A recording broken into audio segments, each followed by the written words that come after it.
Good evening, and welcome to another episode of the Jewish People Policy Institute's Inside Analysis and look at Israel's war against Hamas, although it's not really just a war against Hamas anymore. For the last few weeks, we've seen increasing tension and violence along the border, of course, with Lebanon, and fighting with Hezbollah on a daily, hourly basis. Rockets today fired deeper into Israel than in the past. Reports that finally came out of a Israel Electric Corporation worker who was killed yesterday in that anti-tank missile attack, and Netanyahu issuing some serious threats to Hezbollah as it seems that war might be inevitable. We don't know. Tonight with me will be Einat Wilf, a former senior fellow at JPPI, former member of Knesset. Einat just recently returned from a trip to the United States, so we'll hear a bit about that because that is going to be one of the topics of our talk today, as well as my colleague at JPPI, senior fellow Professor Gil Troy.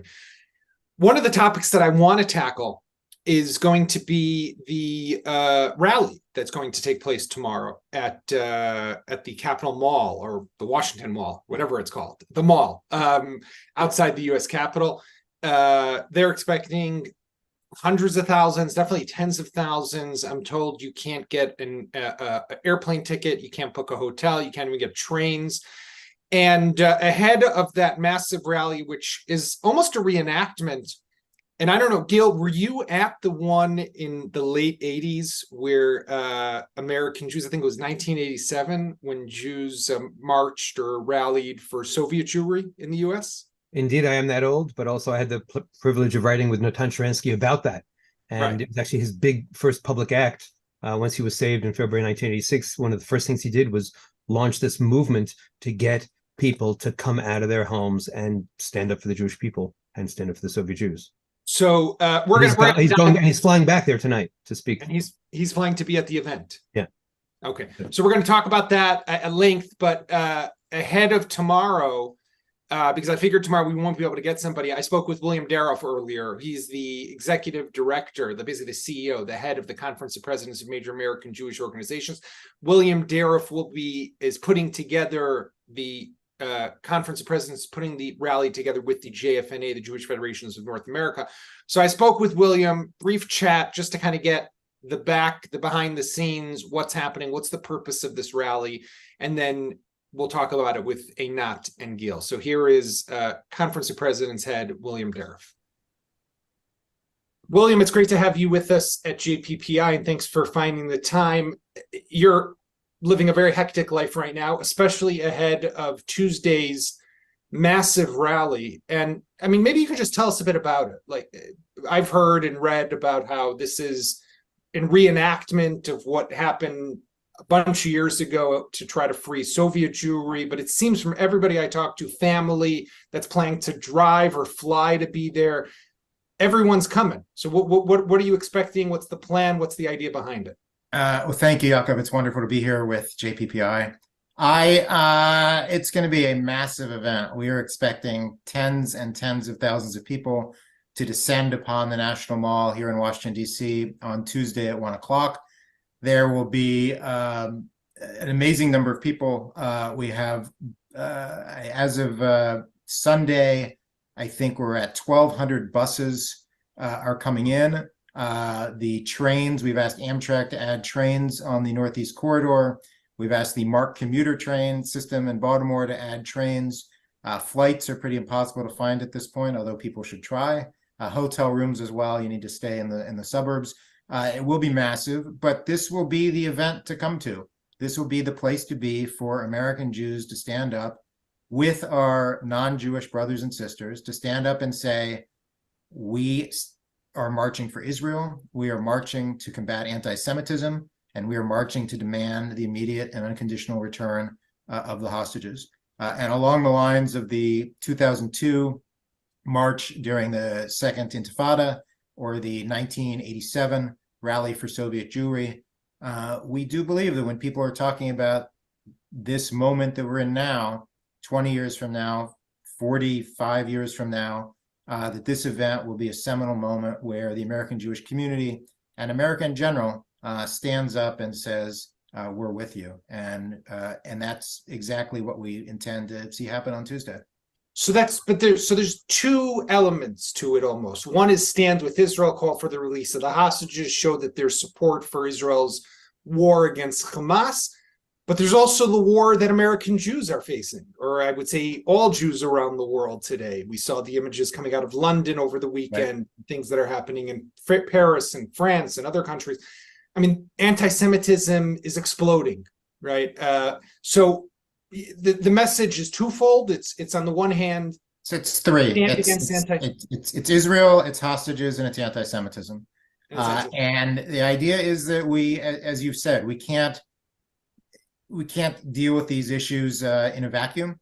And obviously the increase in anti-Semitism and Jew hatred and violence against Jews is directly connected to the Hamas terrorist army's attack on Israel and Israel's required and absolutely necessary response to it. And so they're married together. And so the idea that we want to ensure that whether we're talking about the situation of Jews abroad or the situation of Jews here in America, that the eyes of the world are on it. We intend to thank Congress for their support for Israel against the Hamas terrorist army. The Senate voted unanimously in support. The House, with the exception of 9 or so members of Congress, who everybody should look up, voted in favor of it. And the president has been steadfast in his support for Israel's obligation to defend itself. And so we want to say thank you. We also note that while we are in Congress, Congress will be considering the emergency supplemental legislation, the $14+ billion to ensure that Israel has the capacity that it needs to defend itself.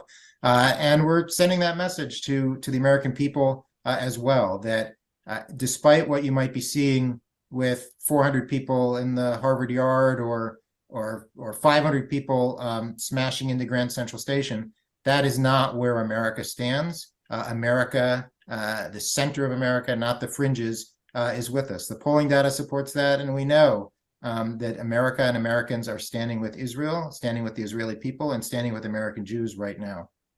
How concerned are you, though, by seeing, you mentioned Grand Central Station, you mentioned Harvard Yard, Cornell, and other places, just all over New York, 28th Street the other day, someone was talking about what they thought was going to turn into pogrom. How concerned are you with what you're seeing? And do you feel that the administration's taking this seriously enough, or is it more on a state level? Like what do you practically want to see people do? Government officials, law enforcement officials, what would you want them to do more of? So incredibly concerned. And it's not just the Ivies, and it's not just New York. Hearing reports from the Ohio State University in Columbus, Ohio, and other places in the middle of the country that aren't quite as known for their radicalism. It's outrageous. It is incredibly outrageous that in the 21st century, we are standing here having the same sort of situation that our forebears have had to deal with for the last 3 millennia, of dealing with Jews being made to feel unwelcome, Jews being scapegoated, Jews being singled out for discrimination and for approbation. This is incredibly not tolerable. I do believe that it is a fringe of American society. It's a fringe of academia. It's a fringe of these anti-Israel, pro-Hamas activists and agitators who accelerate. We call them accelerators, who get into a crowd and try to stir things up and make things worse. I believe that it is a crisis. We are speaking with regularity with federal law enforcement and local law enforcement. I just actually spoke to the Secretary of Homeland Security just a few moments ago. We met with the director of the FBI and the Attorney General last week as well.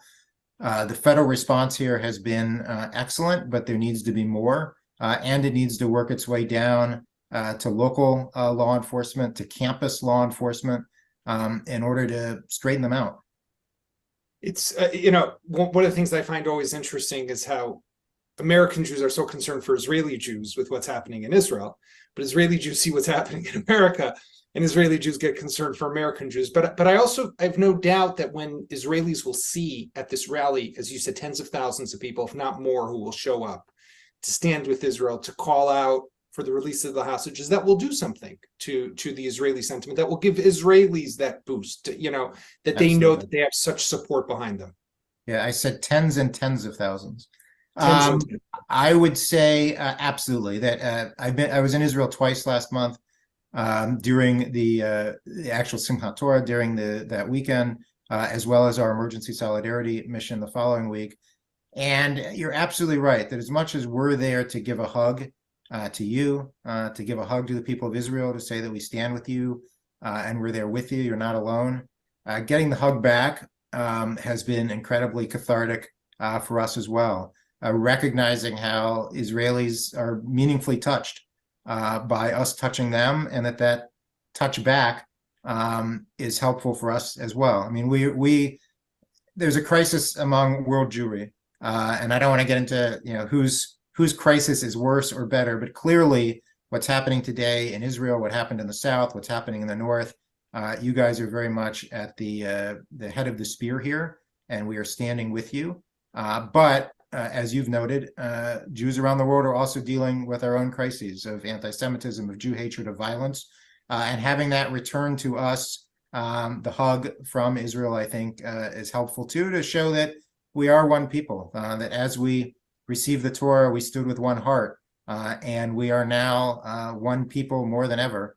And the disagreements and the divisiveness that our people have known for thousands of years and for the last 10 months or so have just totally disappeared in America. I know they've pretty much disappeared in Israel as well. And we are together focusing on this existential crisis of the Jewish people, standing together as one in unity and solidarity. That's what tens and tens of thousands of us will do here in Washington on Tuesday. And we'll be sending that love and solidarity and unity 6,000 miles across to all of you as well. So we're speaking just under 48 hours before the kickoff of the rally on Tuesday. You'll be taking the stage and speaking. Do we get a preview of what you'll be saying, William? I'll be Eric Fingerhut and I, the CEO of Jewish Federations of North America, are the sort of last act to thank everybody for coming and to try to give a sense of the action items ahead. But we'll be hearing from the leaders of Congress. We'll be hearing from senior administration officials. We'll be hearing from the moms of hostages who've been held, 3 American moms of hostages who have been taken. We'll be hearing from some wonderful musical guests. We'll also be hearing from college students who've been engaged in pushing back against anti-Semitism, as well as a few surprises. But the sort of the big picture idea here is that the Jewish community in America, standing with our non-Jewish allies, stand together as one to say that we stand with Israel against Hamas, we stand for the immediate release of the hostages, and we stand against anti-Semitism. Yeah. Okay, William Daroff, thank you so much for joining us at JPPI. Thank you. My pleasure. And for those of you who are within a 6-hour drive, come be with us on the National Mall Tuesday at 1 o'clock. I heard Israelis over Shabbat here talk about how maybe they should fly to be at the event on Tuesday. So the groundswell is unbelievable, from coast to coast, people flying in from LA, people flying in from Chicago. I think the entire Boca Raton synagogue is coming up as well to daven on the mall. It's just looking through Facebook, looking through the reservations for buses and the like. There's definitely a feeling that this is the time. This is time to stand up and be counted and say, Hineni, I'm here. Yeah. Okay, so that was William Daroff ahead of tomorrow's big rally. So Gil, as someone who was old enough to have been at the one in 1987, how much of an impact do these things really have? Do they really make a difference? Can they move the needle? Let's think about it from 3 different perspectives. The most important role these rallies have is what I call Pilates, strengthening the core. There is an incredible power. There was an incredible power in 1987 of being on that mall with 250,000 people. I just remember how crowded it was. And it was a bit of a festival, right? You're bumping into old friends from camp. You're bumping into, I remember we had a really festive dinner the night before, but that was also part of it, right? We also knew it was a very serious issue. There really was the fate of thousands of people, 100,000 people was at stake. And we actually felt that we were making a difference and we were getting strength from one another. That's the one piece of it. The second piece of it is, and this also was very important, Ronald Reagan himself wanted that rally. He wanted to be able to turn to Gorbachev and say, look, my people. And notice he didn't want to say my Jewish people. He wanted to say my people are demanding this. I can't go ahead with you and have détente and have progress on nuclear disengagement if we don't also deal with this problem of the Soviet Jews. And so, especially now in Congress, when we see that there's a huge fight, especially in the Democratic Party, when we've heard that there are doubts within Biden's own administration about whether this is both politically smart and the right thing to do on principle in terms of supporting Israel's campaign, it's really essential that there be a show of strength. And it is so important for me that this not be a Jewish rally. I was so happy that my good friend William Daroff talked about Jews and non-Jews alike. And I hope it is not just Jews and a few non-Jews. We need non-Jews saying this is a civilizational issue. This is a big issue. And the third dimension is as a kind of snapshot of what is American Jewry, because it will mostly be Jews, and where is American Jewry going? Natan Sharansky tells an interesting story about being in 2002, when there was a rally after the awful march with 130 Israelis murdered, and especially the 30 Israelis killed in the Netanya Seder bombing. And by the way, you know, think of the scale. I remember how horrific it was that 130 Israelis were killed in March, in 1 month. And look what we went through one day. And Natan remembers looking out on the crowd because he spoke and seeing that it was his friends, but not their kids.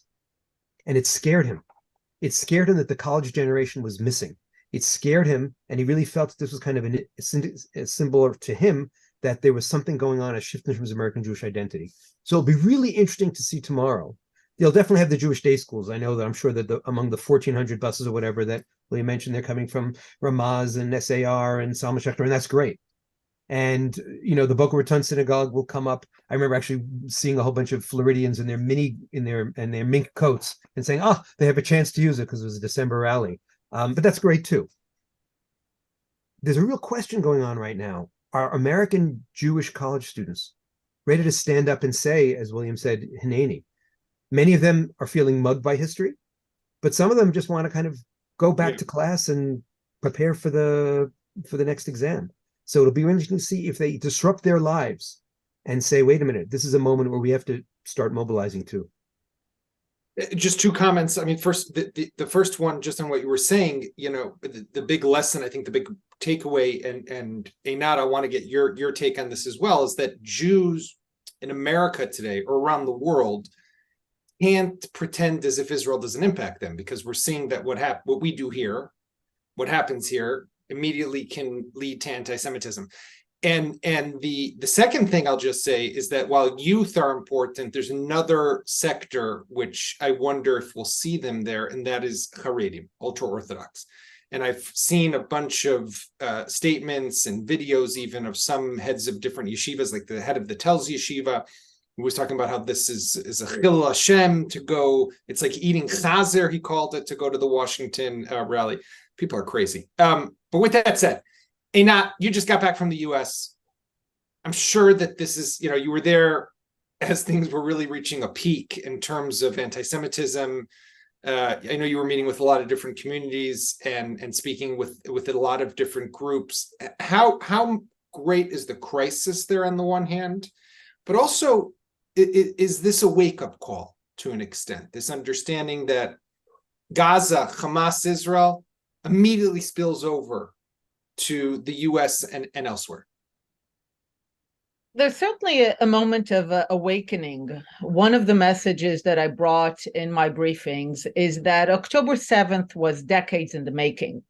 And I addressed two aspects of it. First, the whole Palestinian aspect and the Palestinian ideology and how it created groups like Hamas. But the other aspect was how years and even decades in academia and social justice circles and places where Jews traditionally thought of as their homes, some of which they actually created and built, we've had this ongoing refrain of equating Israel, Zionism, the Star of David with whatever is the greatest evil at any current moment. I call it the placard strategy because you see it mostly on placards, but it's used everywhere. And it's just the constant equation of Israel, Zionism, Star of David with racism and apartheid and Nazism and genocide and white supremacy. And the mistake that so many Jews have made over the years is to think that those were actually good faith discussions about Israel. And as a result, we began with, look, it's not apartheid, Arab citizens are full citizens and they're in Supreme Court. And we actually engaged in it. And I remember when for years now, I started telling them it's not a discussion about Israel. And it seemed like such an odd message. What do you mean it's not a discussion about Israel? They're saying that Israel's apartheid. But the message was, no, what they're doing is actually creating a global refrain in people's mind that constantly equates Israel, Zionism, the Star of David with pure evil. And when you create that global mindset, once you have on October 7th, once you have this wanton violence and butchery of Jews, then the immediate response is they had it coming because they're evil. And anything that is used to eradicate evil is completely justified. So there is an awakening to listen to messages that in the past sounded a bit or even very harsh. At one point I said that, it hasn't been fun to be me in the last few years because I would come to all these places with pretty dark messages about what anti-Zionism is, what the Palestinian ideology is, and it's not something that people wanted to hear. And I can definitely say that people are willing to listen and they recognize it. They now recognize that they have for too long closed their eyes to the preparation of people's mindset to the idea that the Jews had it coming. Which means what, practically speaking, Einat?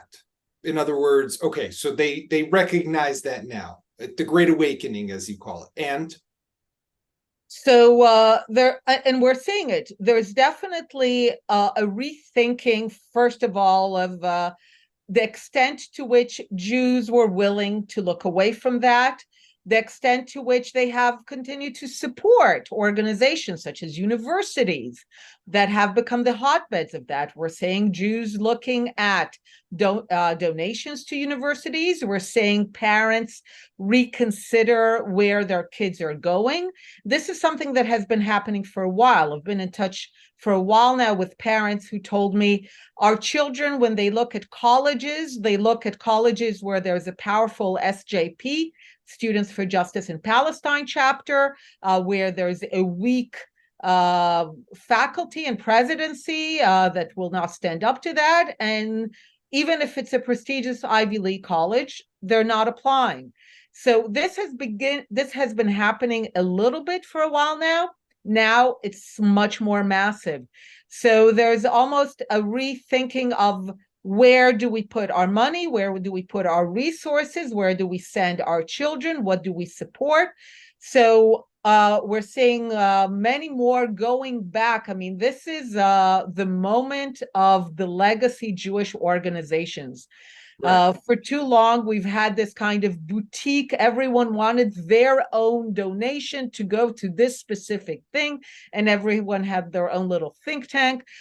We're actually seeing that at this moment, the organizations that matter are the legacy organizations. That's where Jews are flocking, from going to the synagogues, to the giving money to the federations, to just wanting to be with other Jews, because at least when they are with other Jews, broadly speaking, they feel that someone gets them. But Gil, I don't want to sound critical necessarily, but even and I like William a lot, good friend, but even, he was very political, very diplomatic in his speak, in the interview with him. And you even hear a lot of the Jewish leaders, we think this guy and we think that guy, we think the president, we think the mayor, we think the senator and the governor, a lot of thinking people. But just like Israel's waking up now and recognizing that a paradigm shift is required here in our security and the way we've tried and attempted to contain Hamas or Hezbollah. And that is going to have a dramatic impact on the future of this country in many different spheres, militarily, how we conduct security, what does that mean politically speaking, right? Left is gone for now, but is the American Jewish community prepared to really go and fight a bit more? I don't want to say dirty, but to understand that this is a watershed moment, right? And it's not. The old tactics might not work, and maybe they will. I don't know, but maybe they won't. No, as usual, Yaakov, you've read my mind. I share your concern and skepticism and criticism, and I'm less nice than you, so I'll be even harsher. In the way you asked William the question, you talked about the rally being put together, and in fact, the rally doesn't have formal sponsors because they didn't want to get into a situation where ZOA from the right and J Street from the left say, "Oh, I'm not going to go to something sponsored." So now they're willing to go to a rally which is big tent. And before this call, I actually went on the J Street website because I have to say, Americans for Peace Now and J Street are attending the rally. And they have 10 points in their vision. Number one, I'm totally with that. What happened on October 7th was despicable. Number two, I'm totally with the hostages have to come home. But even in the second half of part two, they already start going straight back into J Street and looking for alternatives. And by number 5, they're saying how Israel has to find alternative methods for getting rid of Hamas. I would love an alternative method for getting rid of Hamas. I would love to press a button. I'm sure you would too, and Anat certainly would. But the naive notion, it was so, as I'm reading from 2 to 10, 10 I agreed with because they said we should allow for free speech. And by the way, I think it's really important to allow these thugs to run around with their masks. I think it's really important to allow these thugs to pull down, as they did the other day, American flags and put up Palestinian flags. I think it's really important for the American people to see who they're allowing in their universities and who they're allowing in their public squares and who they're allowing on their streets. I don't want any violence, but I don't want them squelched in that way because it's really, I need to wake up call not only from the American jury, but also from Americans. So I read their 10 points and 7 of them are still deeply, deeply in October 6th. So I agree with Einat and I agree with William that there are many, many American Jews who have been motivated, who have been mobilized, who have been inspired, who have been mugged by history. We need Shmuel Rossner and his magical polls to tell us if this is just the insiders or it really is a broader phenomenon. And we also need to know what's happening with those, what we've been calling for years, the unaffiliated, the ones who just want to be normal. Has this really changed them? And obviously it's too early to tell, but again, the most important thing for me is that we make sure that there's a partnership with Americans because we still remain a very small percentage of the population. I'm seeing, the first polls showed 84% of Americans supporting Israel, but everybody supports Israel when Jews are bleeding and we're back into Holocaust imagery. Lately, we're seeing a weakening on the Democratic side. We're seeing a softening of those polls, and we're seeing more and more discussion of disproportionality. We're seeing more and more discussion of the brutality of Israel. I keep on asking, what do you want us to do? What else could we do? Find those lovely alternate methods. So I share your concern that I don't want this moment to be a delusion. We can get 250,000. And by the way, it was very interesting. Everybody's talking tens of thousands. It reminds me when there was the Zionism as Racism resolution in November 1975, they called it a youth rally because instead of having a youth rally, you have 10,000 and that's successful. And indeed, over 200,000 people showed up, and it was a big moment in American Jewish history and American history. Many non-Jews showed up that day, saying this is unacceptable to call Zionism racism. I'm hoping tomorrow that we'll see many non-Jews show up, and I'm hoping tomorrow that whatever numbers there are, it will really be numbers of people who weren't the insiders before and are really ready not only to change their lives, but to change America and start using words like Iran, start using words like unacceptable, start using words like we're not importing the Arab street into the Ivy League and into our sacred spaces like our shopping malls, like our town squares, like our city streets, because it's happening and we need to push back. You already see the people with the masks in all those different places. And by the way, it's always interesting how they always wear masks, right? Right. I don't think you'll see anyone with masks tomorrow at the rally unless it's somebody who's afraid of getting COVID, because that still is a thing. You are here, and so I just want to shift gears for a moment. The big talk right now in the last few minutes that we have is who's going to take over the Gaza Strip, right? That's the big story now. What's it going to be? Is it going to be the Palestinian Authority? Is it going to be, as Prime Minister Netanyahu told Dana Bash on CNN yesterday, it will be some new Palestinian civilian authority. I don't know of another Palestinian civilian authority that's not the Palestinian Authority, unless somebody's in the midst of creating one. The Americans obviously want the Palestinian Authority, and they also want a two-state solution, which is a pipe dream for now, in my opinion, but put that aside for a moment. And Israelis are like, no, we got the Saudis, we got the Egyptians, we got all these other people. No, nobody's coming, right? No one's banging down the door. I mean, the fact of the matter is, show me one Arab country that's agreed to take in Palestinian refugees from Gaza. There's plenty, right? Displaced people right now. No one's taken a single one. So we expect them to want to come into Gaza. That's also a dream. How do you see what's happening? You've written, obviously a book about UNRWA, but very hyper-focused on the United Nations Relief and Work Agency, and which perpetuates the refugee status. But I'm just curious, as you look at the bigger picture here, how do you see this playing out, and what are Israel's options? So again, my answer is not who, but rather what. And it's clear that what will have to be under an Israeli security umbrella for a long time. I'm now going more in depth to study the Japanese example of the American occupation post World War II. There are a lot of interesting parallels. Japan, like the Palestinians, was an entire society mobilized for suicide and destruction. In Japan, like the Palestinians, there were no dissenting voices to the total ideology, which is why there's no Palestinian power that can take charge of Gaza with an ideology that is truly alternative. We need an alternative ideology, one that truly puts behind the singular focus of the Palestinian people for the last century, really, on the fact that the Jews should not have a state. And Israel here, too, will need to start being much more serious. Our security establishment, for too long, we let a lot of things slide. And I think we'll need to be very clear. I have to say, I'm already disappointed by how much we're letting slide right now. I would not allow a single bag of rice to enter Gaza without every person who's signing up for that bag of rice signing a declaration, video declaration, signed declaration saying, I am not a refugee. I don't have a right of return. I have no intention of liberating Palestine from the river to the sea. I recognize the equal right of the Jewish people to self-determination in their land.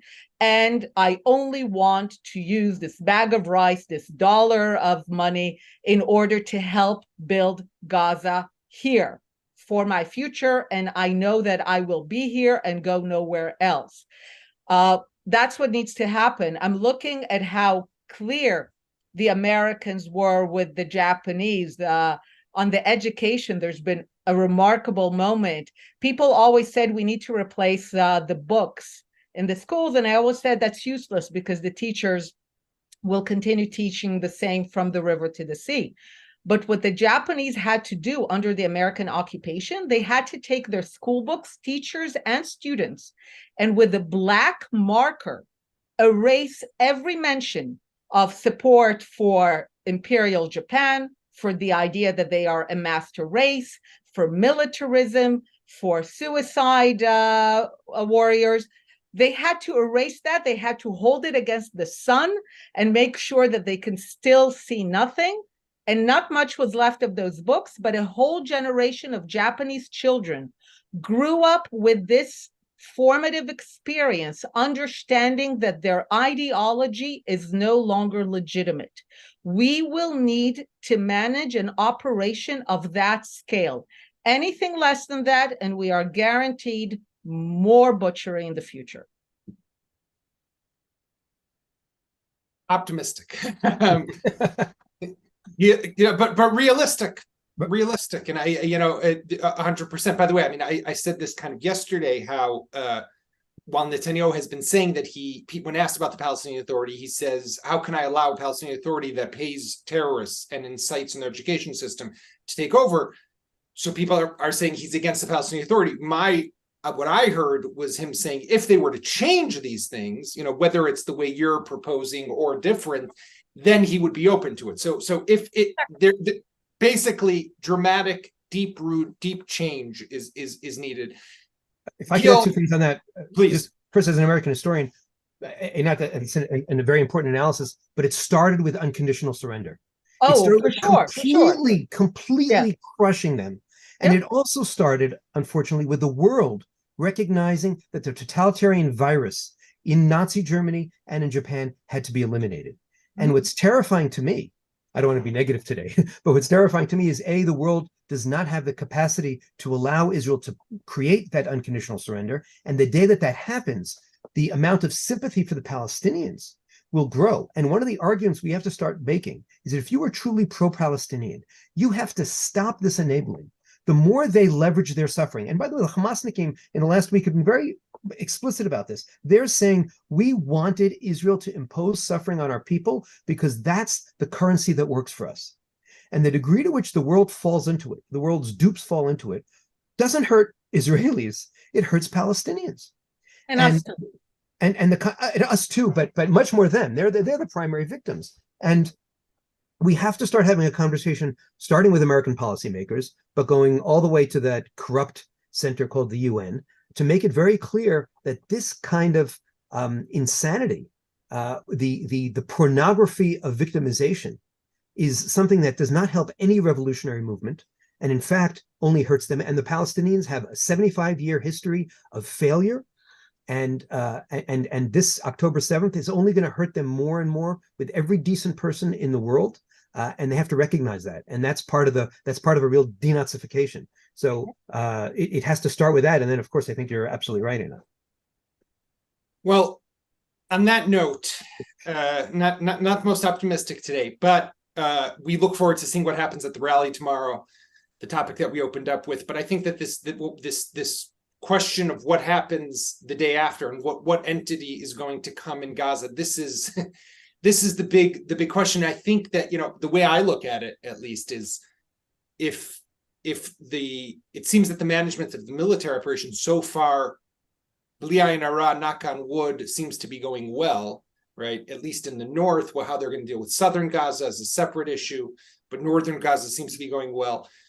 And you can say, okay, maybe we could have confidence in the government to move ahead also with some sort of diplomatic resolution, but that's where politics kick in. And the moment that politics kick in, that's where I personally will lose my confidence in the government, because then the considerations change. When it's a military consideration, then that at least the military officers, and they're the ones who are leading that discussion. But the moment it becomes diplomatic, it becomes highly political. And even if Netanyahu wants, for example, the Palestinian Authority to be the entity to take over, he can't say that today because of his coalition and what will end up happening. So this is going to be a topic that is going to accompany us, I think, in the days, definitely, and probably weeks, if not longer, to come. I want to thank Einat, thank Gil. I want to thank all of our viewers and listeners for joining us today, and with prayers for a peaceful and quiet night, and looking forward to seeing really masses of people come out tomorrow. I can speak as an Israeli American how much that means. It'll mean to Israelis to see how many people stand with the state of Israel tomorrow. So thank you all very much, and good night from Jerusalem.